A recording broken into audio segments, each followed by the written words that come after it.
The massive observation vessel, Eternal Vigilance, hung silently in space, hidden behind the dark side of Earth's moon.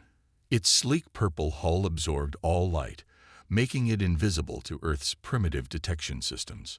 Inside the ship's main observation deck, lead researcher Zix-427 stared at the blue planet through his 4 eyes, his tentacles moving nervously as he recorded his latest findings.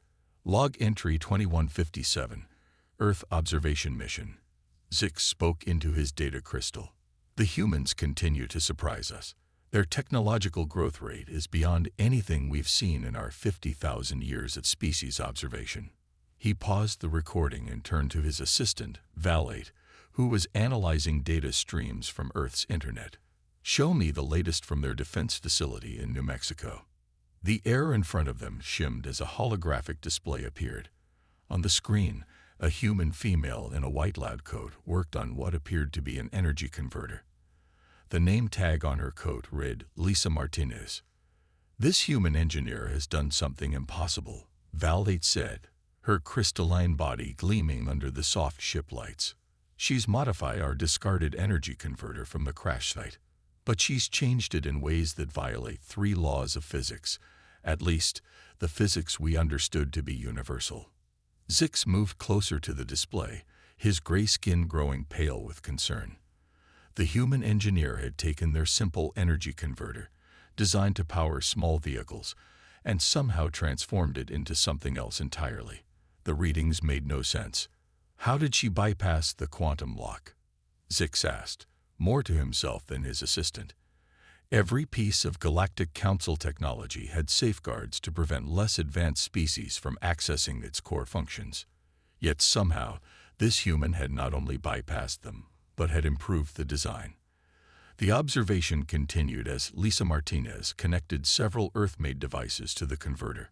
Her movements were quick and confident, showing none of the hesitation one would expect from someone handling advanced alien technology. She worked with the casual ease of someone making breakfast.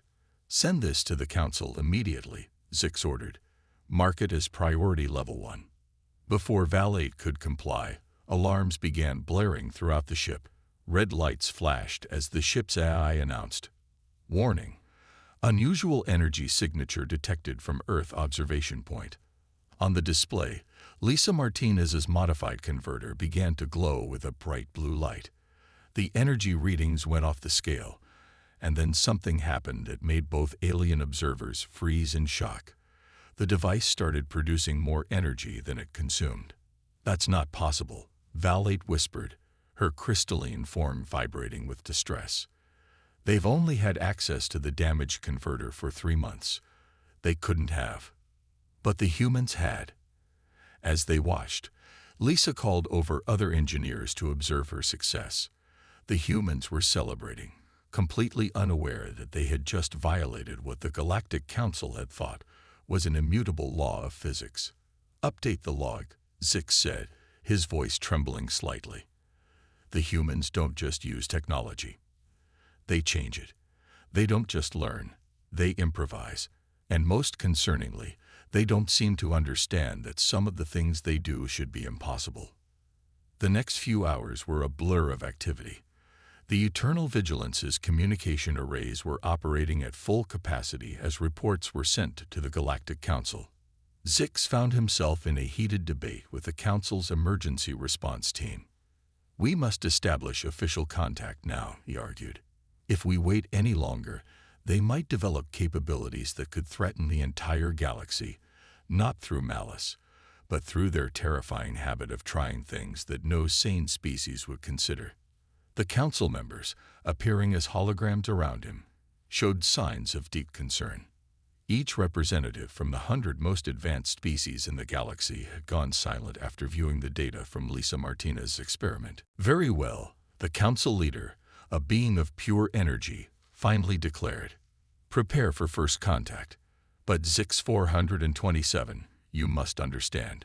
If these humans can do this with a simple energy converter, we must be extremely careful about what technology we expose them to."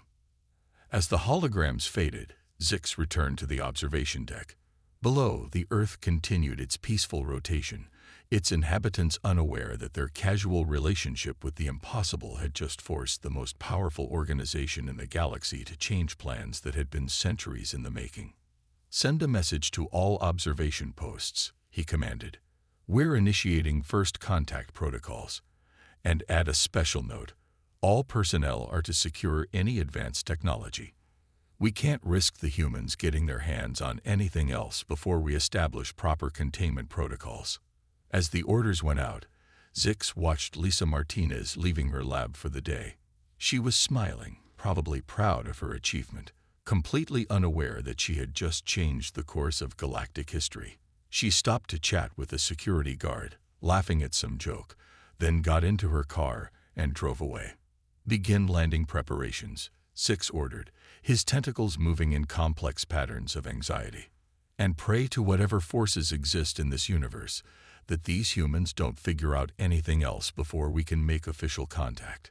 The Eternal Vigilance's engines hummed to life, and the massive ship began its careful emergence from behind the moon. As they approached Earth, Zix made one final log entry. "The humans have forced our hand. We must reveal ourselves now, not because they're ready, but because we're terrified of what they might do if we wait any longer. May the great void help us all if we're already too late." As the ship descended through Earth's atmosphere, cloaking systems still engaged, Zix couldn't shake the feeling that this first contact wouldn't go anything like the thousands the Council had conducted before. The humans, with their casual disregard for what should and shouldn't be possible, had already proven themselves to be something entirely new in the galaxy. And as any scientist knew, new things were often the most dangerous. The story of humanity's first official contact with alien life was about to begin. But unlike every other first contact in galactic history, this one was being initiated not because the species was deemed ready, but because they had inadvertently terrified the most powerful beings in the galaxy by simply being themselves. And somewhere in New Mexico, Lisa Martinez was driving home, unaware that her minor breakthrough had just changed everything. 3 days after the Eternal Vigilance revealed itself to Earth, the United Defense Council held its first official meeting with the alien diplomats. The meeting took place in a hastily prepared conference room at the New Mexico facility, the same building where Lisa Martinez had unknowingly triggered first contact. The room was filled with an odd mix of humans in military uniforms and business suits, along with aliens of various shapes and sizes. Zix 427 sat at the main table, his tentacles carefully arranged in what his species considered a formal position. Beside him, Valate's crystalline form sparkled under the fluorescent lights. "We are pleased to share our technology with humanity," Zix began, his translation device converting his clicks and whistles into smooth English. "However, we must first establish proper safety protocols." General Susan Porter, a stern-faced woman with gray hair, nodded from across the table. "Of course, we understand the need for caution, but we're curious about something. Why now? Why make contact at this specific time?" Before Zix could answer, a loud bang echoed through the room, making several alien delegates jump. A maintenance worker had dropped his toolbox while fixing an air conditioning unit in the corner. The man looked up apologetically. "Sorry about that, folks. Don't mind me. Just fixing the cooling system. It's been acting up since our visitors arrived." The maintenance worker, whose name tag read John Reynolds, went back to his work. Valate's crystalline body vibrated in a way that indicated curiosity. She moved closer to John, scanning his work with her sensors. "Excuse me, Human Reynolds, but what are you doing to that temperature regulation system?" John looked up from his work, wrench in hand. "Oh, this. Well, your ships give off a different kind of heat signature than our usual equipment. The regular cooling system couldn't handle it, so I'm modifying it a bit, adding some parts from an old freezer and reconfiguring the flow pattern. Should work better than new once I'm done." The room went silent. The alien delegates stared at John with what could only be described as horror, though their various anatomies expressed it in different ways. Zix's tentacles curled tightly against his body, while Val-8's crystalline form clouded over. You modified it? Zix asked carefully, without any training in alien technology. John shrugged, continuing his work. Well, heat's heat, right? Whether it comes from your ships or our machines, it's all just energy that needs moving around. I figured if I just adjusted the... That will be all, Mr. Reynolds, General Porter interrupted, noting the alien's distress. Please finish your work quickly and quietly. But the damage was already done. The alien delegates huddled together, speaking rapidly in their various languages. Their translation devices were switched off, but their agitation was clear. Lisa Martinez chose that moment to enter the room, carrying a stack of papers. Sorry I'm late. I was just finishing the analysis of the energy converter modifications. I think we found a way to improve its efficiency by another 300%. Zix's gray skin turned almost white. You've made more changes to the converter? Oh yes, Lisa said brightly, spreading her papers on the table. It was fascinating once we understood the basic principles. We've adapted the design to work with our power grid, and John here helped me modify the cooling system too. You let the maintenance worker help modify advanced alien technology. Val-8's crystalline form was now pulsing with alarmed colors. Well, yeah, Lisa said, looking confused. John's great with thermodynamics. He figured out this brilliant way too. The alien delegation erupted in chaos. Several members immediately began sending emergency transmissions to their ships. Zix raised all four of his arms, trying to restore order. We need to pause this meeting, he announced. There are concerns we must address. As the aliens filed out of the room, John finished his work on the cooling system. All done, he called out cheerfully. And I added a backup system just in case. Used parts from my old motorcycle. Should work even better than the original design. The last alien practically ran from the room. General Porter turned to Lisa and John. I take it we did something wrong. Lisa shrugged. I don't understand. We just improved their designs a little. Isn't that the point of sharing technology? Outside the conference room, Zix was having an urgent conversation with the Galactic Council. It's worse than we thought, he reported. They don't just modify our technology. They do it instinctively. Even their maintenance workers can understand and alter advanced systems, and they combine our technology with their primitive machines in ways that shouldn't work, but somehow do. How is this possible? The council leader's hologram asked. They don't seem to understand that it shouldn't be possible, Zix replied. They just try things. Their engineer, Martinez, she treats our most advanced technology like it's a puzzle to be solved. And that maintenance worker, Reynolds, he handles quantum-level engineering problems like he's fixing a primitive ground vehicle. Are they all like this? We don't know. That's what terrifies me. We thought Martinez was a unique case, but now this maintenance worker shows the same capabilities.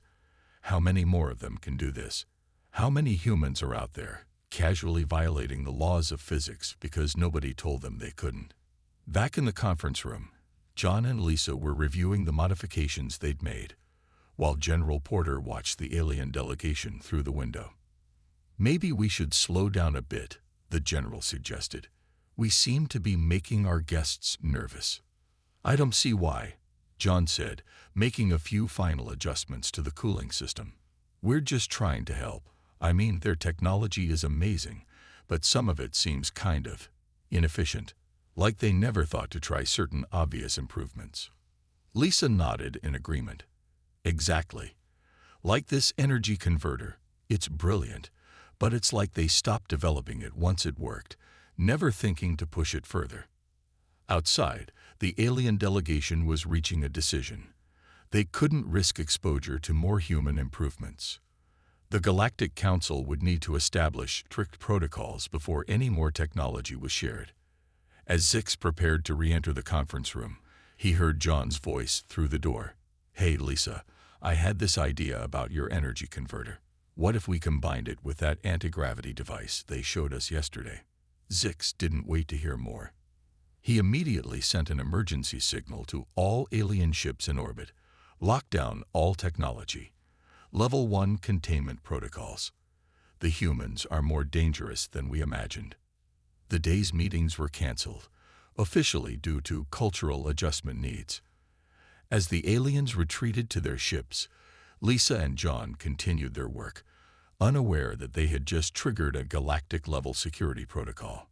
Humans don't just think outside the box, Six recorded in his log that evening. They don't even see the box. And that might be the most terrifying thing about them. Alien anthropologist Krithak sat in the archives of the Library of Congress, his scaled fingers trembling as he read through human history books. After a week of research, his worst fears were confirmed. The humans' terrifying ability to modify technology wasn't new. It was deeply rooted in their history. Emergency report to the Galactic Council, Krithak whispered into his communication device. The situation is far worse than we initially thought. These humans have always been like this. He pulled up images on his holographic display, showing the council members various moments from human history. Look at this. When they only had simple wooden ships, they turned them into floating fortresses. When they discovered flight, they went from basic gliders to space rockets in less than 70 years. They turned their primitive communication networks into a global information system in just a few decades. The council members watched in silence as Krithak continued his presentation. But here's what truly terrifies me. They adapt everything into weapons. Not because they're evil, but because they can't help themselves. They see every object as something that could be improved or modified for new purposes. At that moment, Amanda Peters walked into the archive room. She was a military strategist who had been assigned to help the aliens understand human defense capabilities. Krithak quickly switched off his holographic display. "Hope I'm not interrupting," Amanda said with a smile. "I brought those military history books you requested." Krithak's scales changed color slightly, a sign of nervousness in his species. "Thank you. I'm particularly interested in how humans adapted civilian technology for military use." "Oh, that's one of my favorite subjects," Amanda said, pulling up a chair. "Did you know that during World War II, farmers turned their tractors into makeshift tanks, and civilians turned their fishing boats into patrol vessels? Humans are really good at working with what we have." Krithak's scales turned an even paler shade of green. "You sound proud of this." "Well, of course," Amanda replied, opening one of the books. "It shows how resourceful we can be. Like just last week, when John from maintenance helped me modify that alien communication device to work better in Earth's atmosphere. We used parts from an old radio, and you modified more alien technology." Krithak interrupted, his voice rising slightly. "Just a small adjustment," Amanda said. "The signal wasn't getting through our ionosphere properly, so we improvised a bit. Actually, that gave me some ideas about your defense systems. I think we could make them much more effective if we—" Krithak quickly gathered his things. "I apologize, but I must report these findings to my superiors immediately." After he left, Amanda shrugged and continued reading. Meanwhile, Krithak rushed to the Eternal Vigilance, where Zix 427 was waiting for his report. "They're all like this," Krithak said without preamble. "Every human. It's not just their engineers or scientists. Their entire history is full of people taking things and changing them, improving them, turning them into something else entirely." Zix's tentacles twisted in concern. "Surely not all of them. Their farmers modified farming tools into weapons. Their civilians turned household items into survival gear. Their children take toys apart and rebuild them into new toys. It's not just their nature, it's their culture. They celebrate this behavior. They reward it." On the ship's main screen, they watched live feeds from various human facilities. In New Mexico, Lisa Martinez was showing other engineers how to improve alien power systems. In another facility, John Reynolds was teaching maintenance staff how to modify alien cooling technology. And in the military wing, Amanda Peters was drawing up plans to adapt alien defensive systems for Earth's specific needs. "Look at them," Krithak said, pointing to the screens. "They don't even realize what they're doing is unprecedented. To them, it's as natural as breathing." Val 8 joined them, her crystalline form dimmed with worry. "The Council needs to see this, all of it." As they prepared their report, more disturbing news arrived. Human universities had already started teaching courses on alien technology adaptation. Engineering firms were filing patents for improved versions of alien devices, and teenagers in garages were posting videos online about how to modify alien tech using everyday items. "We need to act now," Krithak insisted, "before they start applying this ability to our more advanced technology. Imagine what they might do with our antimatter containment systems or our quantum fold drives." "Too late," Val 8 said, bringing up a new feed. "Look at this." The screen showed Amanda Peters working with a team of military engineers. They had somehow combined Earth's primitive missile guidance systems with alien shield technology, creating something entirely new. The readings made no sense. It was as if they had created a hybrid technology that ignored the normal rules of both human and alien physics. "How are they doing this?" Zix asked, all four of his eyes wide with disbelief. "They don't know they can't," Krithak replied simply. "That's what makes them so dangerous. Every other species we've encountered follows a logical progression of technological development. They learn the rules before they try to bend them. Humans don't even see the rules. They just do what they think should work, and somehow it does." As if to prove his point, alarms began blaring throughout the ship. On one of the screens, they saw John Reynolds showing a group of maintenance workers how to improve the aliens' quantum communication system using parts from old cell phones. "Send the emergency signal," Zix ordered. "The Council must implement containment protocols immediately." But as they watched the humans continuing their work, all three aliens knew a terrible truth. It might already be too late. The humans had been exposed to advanced technology, and their natural instinct to modify, improve, and adapt it was already in full swing. "Add this to my report," Krithak said quietly. "Humans don't just adapt to survive. They adapt everything around them to suit their needs. And they do it instinctively, constantly, and without any understanding of why they shouldn't be able to. They are not just a species that uses tools. They are a species that changes everything they touch." As the sun set over the Earth that day, thousands of humans were already at work, taking alien technology apart, putting it back together in new ways, and casually violating what the rest of the galaxy considered immutable laws of physics. And they were doing it all with the cheerful confidence of a species that had never learned that some things were supposed to be impossible. 2 weeks after Krithak's disturbing report, the first joint human-alien space station hung in orbit around Earth. The station, named Unity, was meant to be a symbol of cooperation between species. Instead, it became the site of an event that would change how the galaxy viewed humans forever.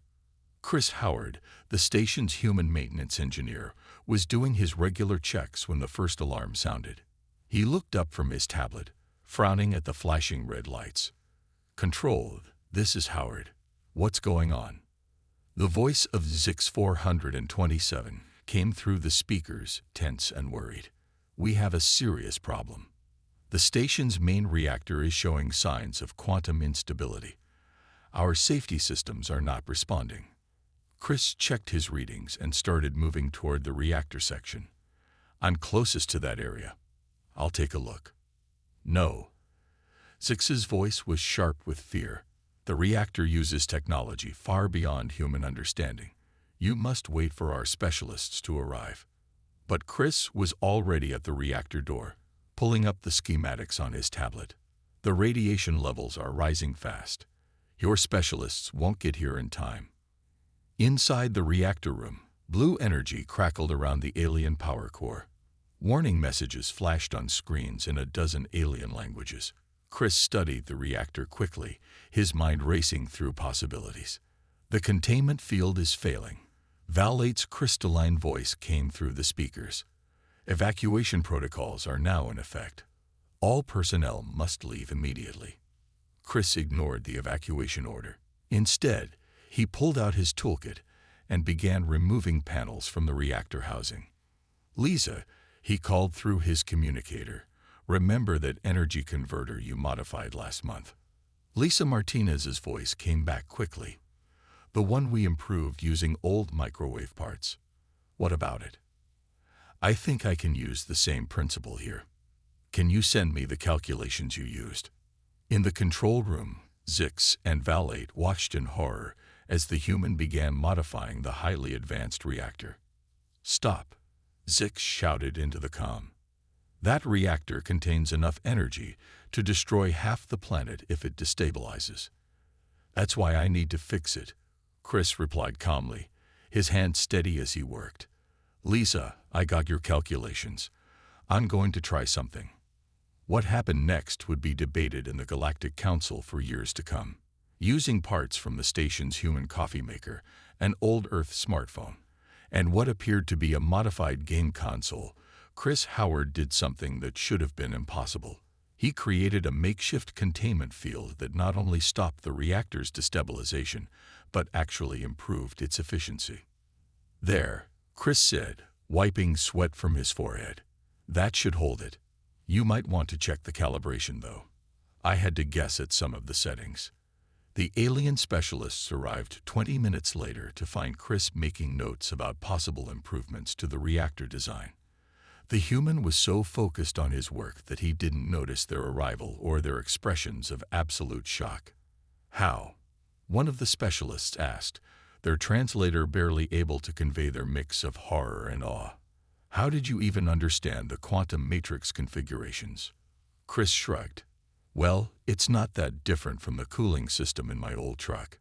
You've got energy that needs to be contained and controlled. The principles are pretty much the same, just on a bigger scale. In the control room, Zix was having an emergency meeting with the Galactic Council. He used parts from a coffee maker, Zix reported, his tentacles trembling. A device for heating flavored water. He used it to modify a quantum reactor, and it worked better than our original design. How is this possible? The council leader demanded. He said it was pretty much the same as his ground vehicle's cooling system, Zix replied, his voice filled with disbelief. They don't just improvise solutions. They see connections between their primitive technology and our most advanced systems. Connections that shouldn't exist. The situation got worse when Lisa Martinez arrived at the reactor room. She took one look at Chris's modifications and immediately began suggesting improvements. If we combine this with that energy converter design I've been working on, we could probably double the reactor's output, she said excitedly. The alien specialists quickly moved to block her access to the reactor, but the damage was done. Humans had now proven they could not only understand but modify the most dangerous and complex technology the aliens possessed. We need to rethink everything, Krthak said, joining the emergency meeting. Our entire approach to technological advancement is based on careful, controlled progression. These humans, they just skip steps. They see a problem and they solve it, using whatever they have at hand. Meanwhile, Amanda Peters had gotten word of the incident and was already writing a report on the military implications. If we can modify alien reactors using everyday items, she wrote, imagine what we could do with actual resources and preparation. The aliens intercepted this report, adding to their growing panic. But what terrified them most was that none of the humans seemed to understand why this was extraordinary. To them, it was just problem solving. Chris spent the rest of his shift making detailed notes about possible improvements to the reactor design. He had ideas about using old video game console processors to enhance the quantum field controls. The aliens watched him work, their horror growing with each suggestion. Add this to the emergency protocols, Zix ordered. All technology above level 3 must be kept away from humans until further notice, especially their maintenance workers. But as he looked at the improved reactor readings, Six knew it was probably too late. The humans had seen what was possible, and their instinct to modify and improve would not be stopped. They turned a coffee maker into a quantum field stabilizer, he recorded in his log that evening. They used a communication device meant for sharing pictures to enhance a reactor's efficiency. What will they do next? What can't they modify? And most importantly, how do we protect the galaxy from a species that doesn't understand the concept of impossible? As the station continued its orbit, Chris Howard finished his shift and headed to the recreation area, completely unaware that he had just triggered a galactic security crisis. He was already thinking about other improvements they could make to the station's systems. After all, he had some spare parts from his old radio that might work perfectly with the alien navigation system. No one expected the attack to come so soon. The Vexcar, a warlike species from the outer rim of the galaxy, saw the reports about Earth and decided to act quickly. They believed that conquering humanity before they could fully understand alien technology would be simple. They were wrong. The first wave of Vexcar ships appeared just beyond Mars' orbit. Their black, spiky vessels looked like floating fortresses, bristling with weapons. They sent a simple message to Earth: surrender or be destroyed. In the United Defense Council's emergency bunker, Amanda Peters looked at the alien ships on the main screen and smiled. They have no idea what they're dealing with, do they? General Porter stood beside her, watching the Vexcar fleet grow larger. How many ships are we looking at? 217, Amanda replied, all using standard Galactic Council level technology, the same tech we've been modifying for the past month. Zix 427 burst into the room, his tentacles waving in panic. The Vexcar are one of the most powerful military forces in the galaxy. You must surrender. Your weapons are no match for their shields. Amanda turned to the alien diplomat. About those shields, Lisa, can you show them what we've been working on? Lisa Martinez stepped forward, holding up a small device that looked like a mix between a cell phone and a toaster. Remember that energy converter I modified? Well, Chris and John helped me adapt it into something new. We call it a shield breaker. Six's 4 eyes widened in horror. You weaponized the energy converter. That's impossible. It's designed with safeguards specifically to prevent military applications. Actually, John Reynolds said, walking in with a cart full of similar devices, once you understand the basic principles, it's not that hard to reverse the energy flow. Lisa figured out the science. I handled the cooling system, and Chris found a way to power it using old car batteries. The Vexcar commander's face appeared on the main screen. He looked like a cross between a praying mantis and a shark, with metallic armor covering his exoskeleton. Your time is up, humans. Prepare for. Amanda pressed a button, and suddenly half of the Vexcar ships lost power to their shields. What? The commander screeched. How did you? Those are grade 9 military shields. We're grade 9 shields, Lisa corrected him. Now they're just pretty light shows. By the way, that modification you made to your reactor last week, Chris, we adapted it for our defense satellites. On the screen, beams of energy shot out from Earth's orbit, hitting the Vexcar ships with pinpoint accuracy. The beams weren't particularly powerful by alien standards, but they didn't need to be, not without shields in the way. This is impossible, the Vexcar commander shouted. Those are primitive orbital platforms. They shouldn't be able to penetrate our hull armor. Funny thing about your hull armor, John said, checking readings on his tablet. Turns out it has the same basic structure as our old microwave ovens. Once we figured that out, finding the right frequency to disrupt it was pretty simple. The Vexcar fleet began to retreat, but Amanda wasn't done yet. She nodded to a young lieutenant who had been quietly working in the corner. Show them what else we've been working on. Suddenly, the Vexcar ship's engines began to sputter and die. Their weapons systems went offline. Even their life support systems started showing warning signs. What are you doing to our ships? The the commander demanded, real fear showing in his insectoid features. Remember that quantum reactor Chris fixed on the Unity station? Amanda asked with a smile. We studied the principles he used and found a way to remotely disrupt any similar power system. Your ships used the same basic technology, just scaled up. The Vexcar commander stared in disbelief as his mighty fleet drifted helplessly in space. This was supposed to be an easy conquest. You're barely a level 3 civilization.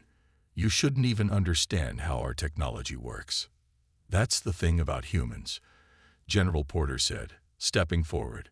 We don't always understand how things work. We just make them work anyway. Now, would you like to surrender, or should we show you what else we've improvised this week? The Vexcar fleet surrendered 15 minutes later.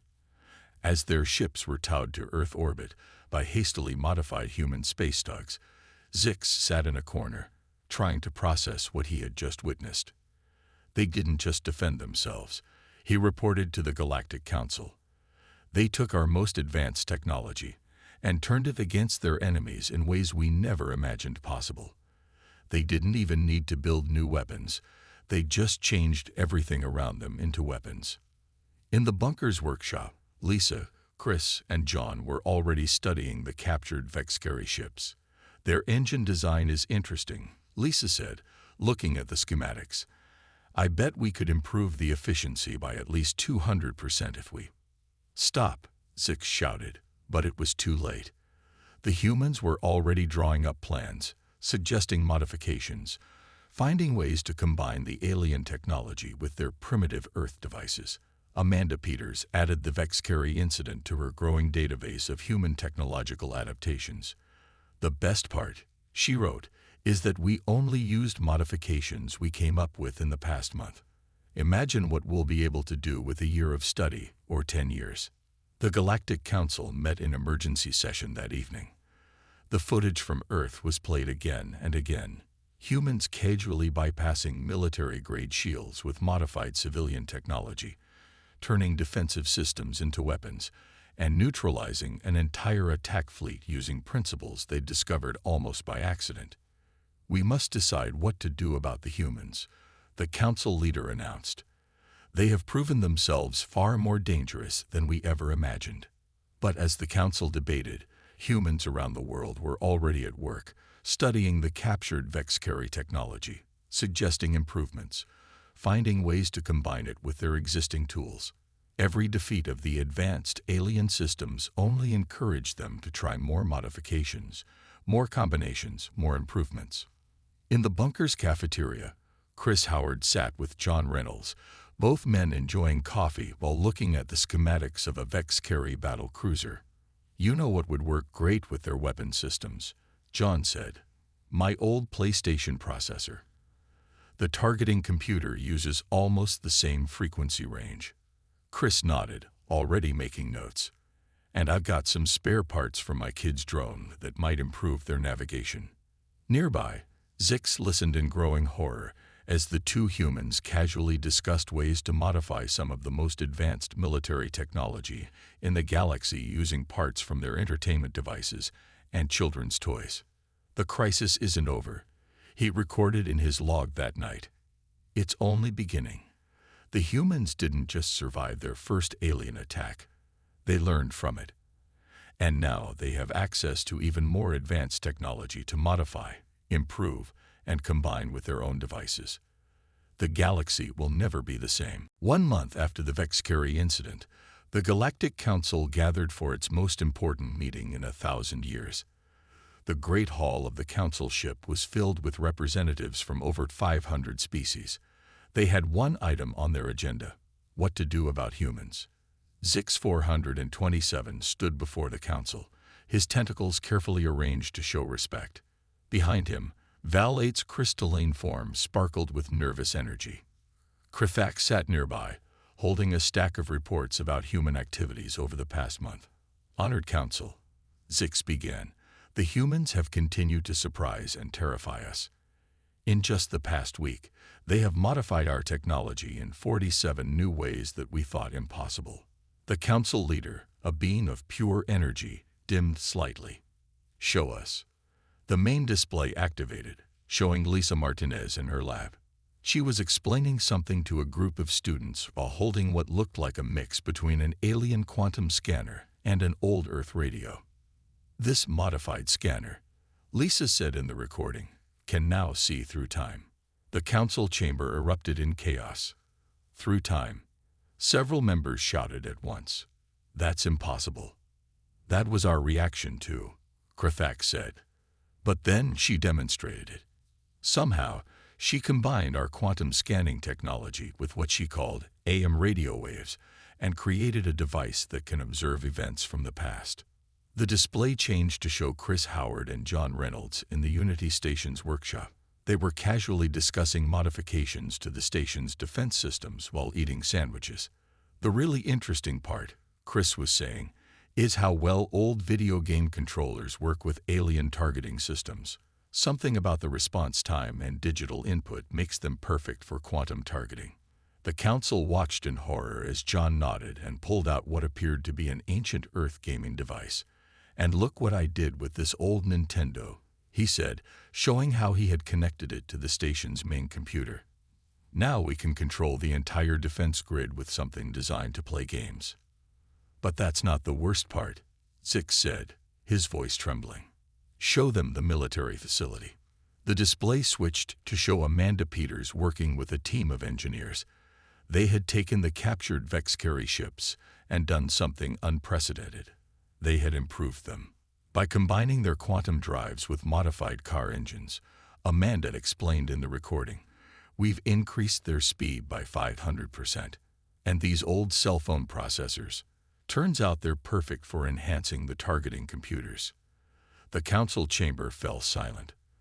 Finally, the council leader spoke. We have three options.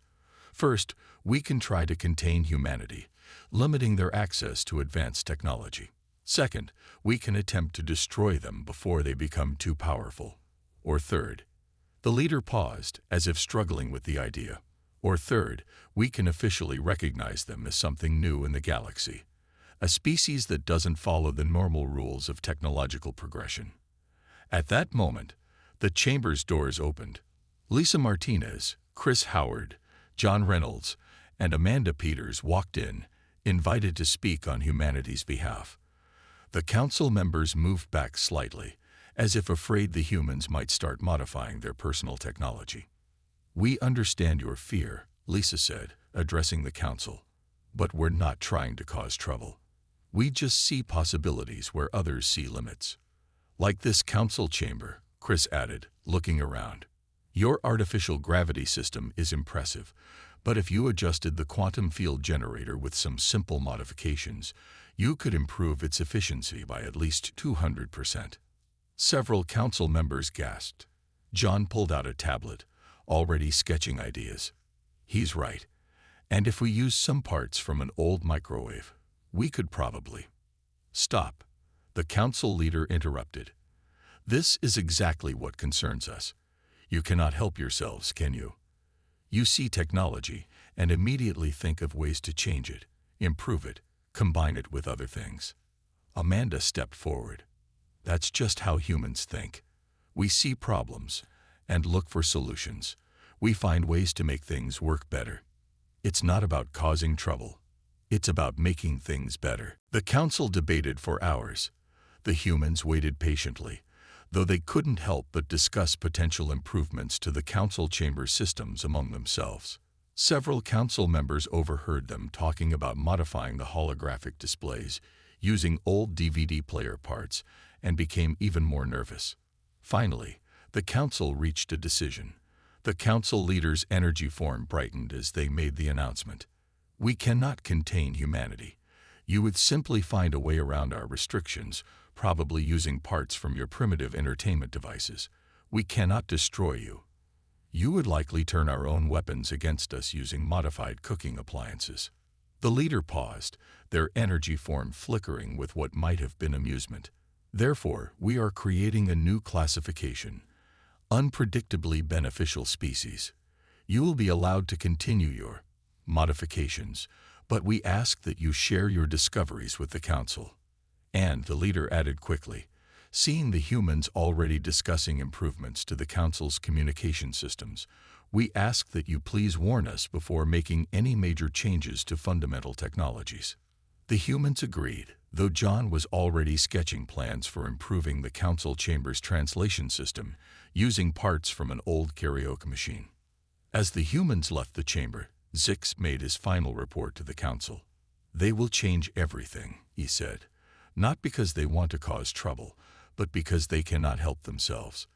They see the universe not as it is, but as it could be. Krathak added his own observation. Every species in the galaxy follows a path of logical progression in technology. The humans, they just take whatever is available and make it work. They don't care about proper development sequences or correct technological progression.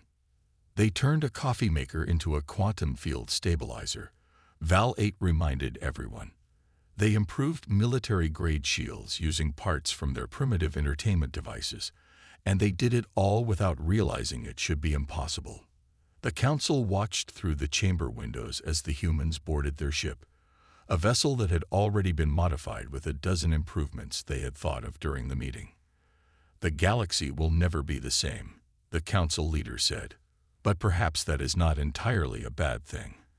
After all, they did make our translation system 300% more efficient using something called a Game Boy. As the human ship departed, its engines glowing with an impossible combination of quantum energy and modified car parts, the Council realized a fundamental truth. Humanity's greatest strength wasn't their technology or their weapons. It was their unshakable belief that everything could be improved, modified, or combined with something else to make it better. And that belief, more than any weapon or technology, was what made them the most terrifying, and possibly the most valuable, species in the galaxy.